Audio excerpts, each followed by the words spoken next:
بسم اللہ الرحمن الرحیم۔ السلام علیکم۔ مولا علی کی جب آپ سوانح حیات غور سے پڑھیں گے تو آپ کو احساس ہوگا کہ صرف یہی ایک معجزہ نہیں بلکہ ان کی تو پوری زندگی ایک معجزہ ہے۔ ان کا کلام معجزہ ہے، ان کی شجاعت معجزہ ہے، ان کی جنگ معجزہ ہے، ان کی قوت معجزہ ہے، ان کی تلوار معجزہ ہے، ان کا جہاد معجزہ ہے۔ ان کے ایک معجزے میں بھی اکثر کئی معجزے پوشیدہ ہوتے تھے۔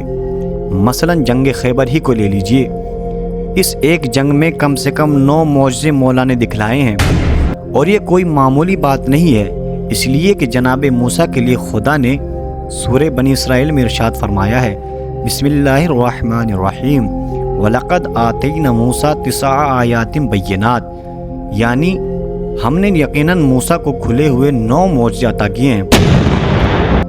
تو وہ جناب موسیٰ ہے جن کو اللہ نے 9 معجزے عطا کیے، اور یہ میرے مولا علی ہیں کہ ایک ہی جنگ میں 9 معجزے دکھلائے ہیں۔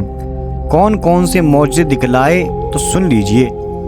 جب 39 روز تک قلعہ خیبر فتح نہ ہوا، کیونکہ ہوتا یہ تھا کہ اسلامی لشکر پر دشمن قلعے سے جوابی حملہ کرتا تھا، تو اس کے حملے کی تاب نہ لا کر لشکر اسلام بھاگ آتا تھا، اور جب بھاگنے والوں سے پوچھا جاتا کہ کیوں بھاگے تو وہ کہتے کہ سردار نے بزدلی دکھائی، وہ بھاگے تو ہم بھی بھاگ آئے۔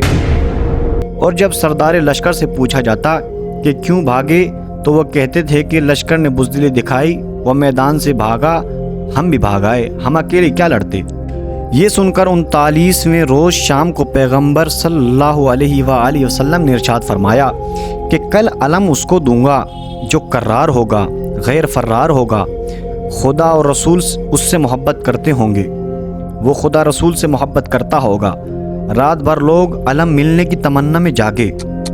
دوسرے دن صبح رسول صلی اللہ علیہ وسلم نے حضرت علی علیہ السلام کو بلا کر ان کے ہاتھوں میں علم دے دیا۔ علی علم لے کر آگے بڑھے تو بڑھتے ہی چلے گئے، یہاں تک کہ خیبر کے سامنے پہنچ کر علم کو ایک پتھر پر گاڑ دیا۔ یہ علی کا پہلا معجزہ تھا۔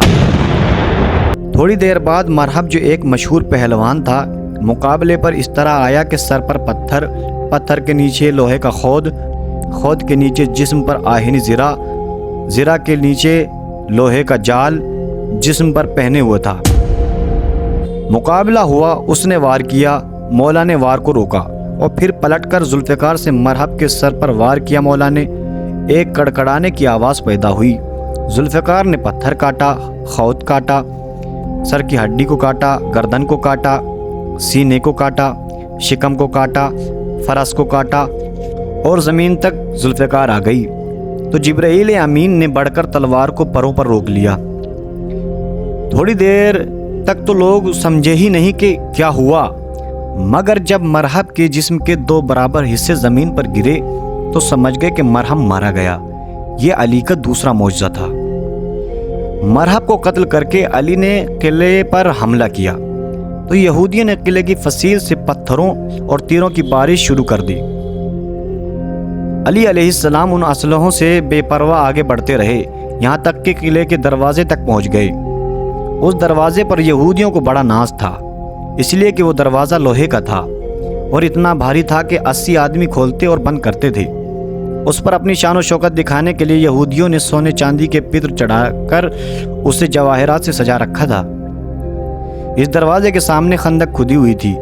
مولا علی نے خندق پار کی اور دروازے کے قریب پہنچ کر اور دروازے کو اس طرح توڑا کہ آج تک کسی قلعے کا دروازہ اس طرح نہیں توڑا گیا تھا۔ آپ نے سنا ہوگا کہ جناب داؤد علیہ السلام لوہے کو ہاتھ لگاتے تھے تو وہ موم کی طرح نرم ہو جاتا تھا۔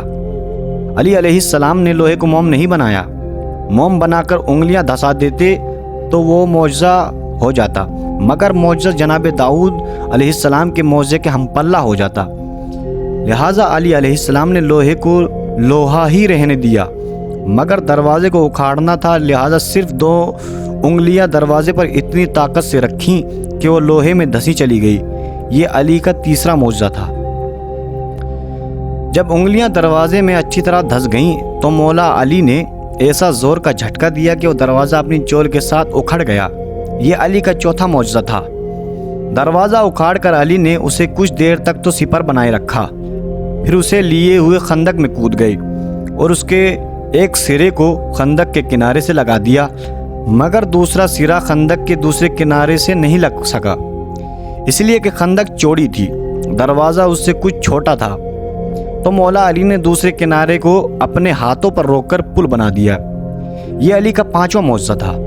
اس پل سے لشکر اسلام پار ہو کر قلعے میں داخل ہونے لگا تو لوگوں نے دیکھا کہ علی کا پاؤں ہوا کے دوش پر تھا۔ یہ علی کا 6واں معجزہ تھا۔ جب لشکر اسلام پار اتر گیا تو علی نے دروازے کو گردش دے کر اسے ہوا میں اچھال دیا، دروازہ دور میدان میں جا کر گرا۔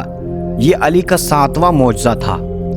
قلعہ خیبر فتح ہو گیا تو ہونا یہ چاہیے تھا کہ لوگ علی کی جانب دوڑ کر جاتے، ان کے بازوؤں کا بوسہ دیتے، ان کی انگلیوں کو چومتے، آنکھوں سے لگاتے، مگر ہوا یہ کہ لوگ دروازے کی جانب بھاگے جو میدان میں پڑا ہوا تھا۔